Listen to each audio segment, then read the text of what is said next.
Hi friends, எல்லாரும் எப்படி இருக்கீங்க? நல்லா இருக்கீங்களா? இப்போ நான் என்ன டிப்ஸ் சொல்ல போறேன்னா, இப்ப சமையல் ரொம்ப டேஸ்டா, எல்லாருக்குமே சமையல் ரொம்ப டேஸ்டா வரணும் அப்படின்னு ஆசைப்பட்டீங்கன்னா, நான் சொல்ற அந்த டிப்ஸ ஃபாலோ பண்ணுங்க. என்ன டிப்ஸ்னு கேக்குறீங்களா?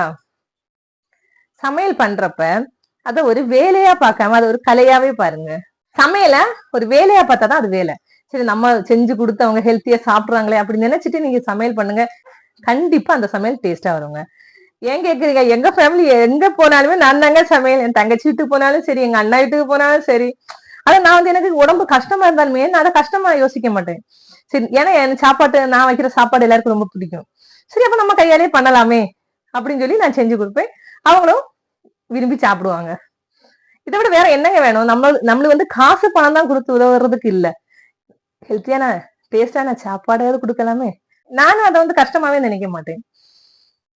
அதே மாதிரி நீங்களும் பண்ணி பாருங்க.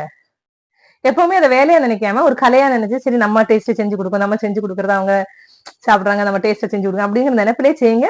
அந்த டேஸ்டாவே வரும். தேங்க்யூ. என்னோட இந்த டிப்ஸ் உங்களுக்கு பிடிச்சிருக்குன்னா என்னோட சேனலை லைக் பண்ணி ஷேர் பண்ணி சப்போர்ட் பண்ணுங்க. தேங்க்யூ.